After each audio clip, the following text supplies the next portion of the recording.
গিয়াসউদ্দিন আর তাহরিকে বাংলাদেশে ৩টি কারণে ওয়াজ মাহফিল থেকে নিষিদ্ধ করা হতে পারে। প্রিয় দর্শক, আসসালামু আলাইকুম। গিয়াসউদ্দিন আর তাহরি বাংলাদেশের বর্তমান সময়ের একটি ভাইরাল টপিকস বা ভাইরাল নাম।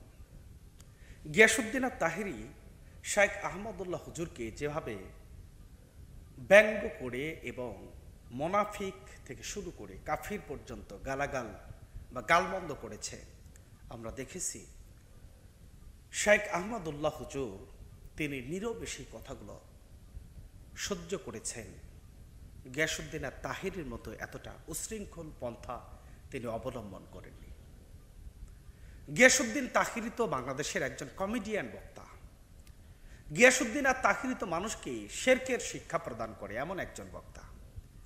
গিয়াসউদ্দিন আর তাহরিকে বাংলাদেশে ৩টি কারণে ওয়াজ মাহফিল থেকে নিষিদ্ধ করা হতে পারে।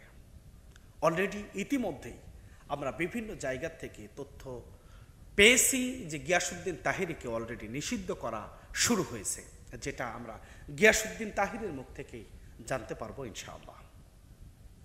প্রিয় দর্শক, প্রক্ষান্তরে শাইখ আহমদুল্লাহ হুজুর সারা বাংলাদেশের দুস্থ অসহায় মানুষদের জন্য যেভাবে গুরুত্বপূর্ণ সামাজিক কাজ পরিচালনা করে যাচ্ছেন, আস-সুন্নাহ ফাউন্ডেশনের মাধ্যমে আজকে যে ভিডিওটা প্রকাশ হয়েছে, গিয়াসউদ্দিন আর তাহরি নয়, শাইখ আহমদুল্লাহ হুজুর অসহায় মহিলাদের কর্মসংস্থান সৃষ্টি করার জন্য, যাতে করে অসহায় মহিলারা তারা তাদের গৃহে থেকে কর্ম করতে পারে, গৃহে থেকে তারা কাজ করতে পারে, এমন একটি গুরুত্বপূর্ণ সামাজিক ভিডিও আজকে প্রকাশ করেছেন।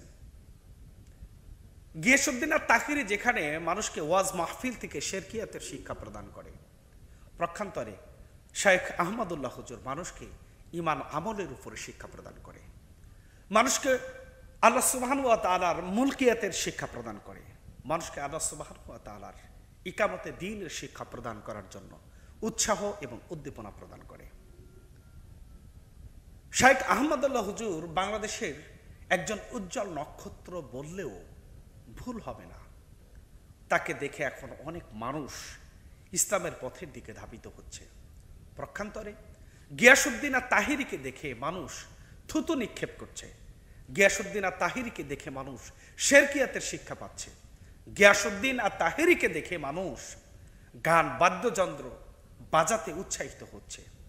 আপনারা অনেক সময় দেখে থাকবেন গিয়াসউদ্দিন আর তাহরির একটা ওয়াজের আলোচনা গান বাদ্যযন্ত্র বা ডিজে পার্টির অনুষ্ঠানের মধ্যে সেই সমস্ত অশ্লীল নৃত্য সম্বলিত গান বাদ্যযন্ত্রগুলো প্রচারিত হয়ে থাকে। নাউজুবিল্লাহ, নাউজুবিল্লাহ।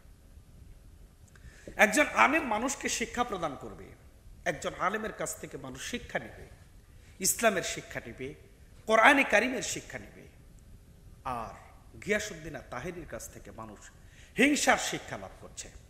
আমি গিয়াসউদ্দিন আর তাহরিকে বলতে চাই, আপনি সংশোধন হয়ে যান, ইসলামের পথে ফিরে আসুন, ইসলামের সঠিক বিধি বিধানগুলোকে মানুষের সামনে তুলে ধরার চেষ্টা করুন। আল্লাহ সুবহানাহু ওয়া তাআলা গিয়াসউদ্দিন আর তাহরিকে যে যোগ্যতা দিয়েছে, এই যোগ্যতাটা অনেককেই দেন নাই। গিয়াসউদ্দিন আর তাহরি যদি আল্লাহ সুবহানাহু ওয়া তাআলার প্রদত্ত সেই জ্ঞান এবং যোগ্যতাকে ইসলামের নিরিখে কোরআন এবং হাদিস মোতাবেক যদি প্রচার এবং প্রসার করে, আল্লাহ সুবহানাহু ওয়া তাআলা গিয়াসউদ্দিন আর তাহরির সম্মান আরো বাড়িয়ে দিতে পারেন।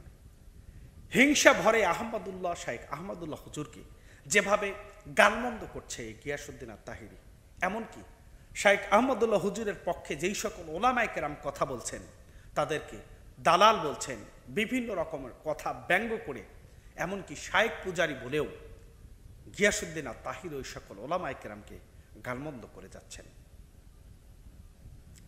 দুইজন আলেমের মধ্যে ডিভাইডেড বা ভদ্রতা এবং নম্রতার শিক্ষা যদি আমরা খুঁজতে যাই, তাহলে কিন্তু আমরা অনুমান করতে পারি যে গিয়াসউদ্দিন আর তাহরি হচ্ছে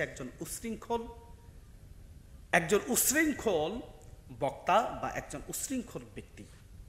পক্ষান্তরে শাইখ আহমদুল্লাহ হুজুর কিন্তু এরকম উশৃঙ্খলা বা গিয়াসউদ্দিন আর তাহরির জবাব ইচ্ছা করলে শাইখ আহমদুল্লাহ হুজুর গিয়াসউদ্দিন আর তাহরির মতো ভাষায়ও প্রদান করতে পারতেন।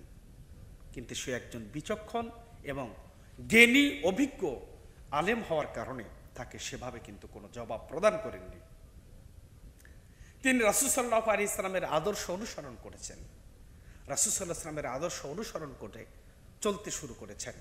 আল্লাহ রাব্বুল আলামিন আমাদের প্রিয় শায়েখ আহমদুল্লাহ হুজুরের নেক হায়াত দান করুন এবং কোরআন এবং হাদিস থেকে মূল্যবান কথাগুলোকে দেশ জাতি তথা পৃথিবীর মুসলমানদের জন্য তুলে ধরবার যেন আল্লাহ সুবহানাহু ওয়া তাআলা তৌফিক দান করেন। এমনকি আল্লাহ সুবহানাহু ওয়া তাআলা যেন শায়েখ আহমদুল্লাহ হুজুরের মাধ্যম দিয়ে গরিব অসহায় মানুষের যেভাবে কাজ কর্মের একটি পন্থা সৃষ্টি হচ্ছে, ঠিক সেভাবে যেন গরিব দুঃখী অসহায় মানুষের উপকারে শায়েখ আহমদুল্লাহ হুজুর আত্মনিয়োগ করতে পারে, কাজ করতে পারে। আল্লাহ রাব্বুল আলামিন যেন সেই তৌফিক দান করেন। ওমা তাওফীকি ইল্লা বিল্লাহ। আসসালামু আলাইকুম ওয়া রাহমাতুল্লাহ।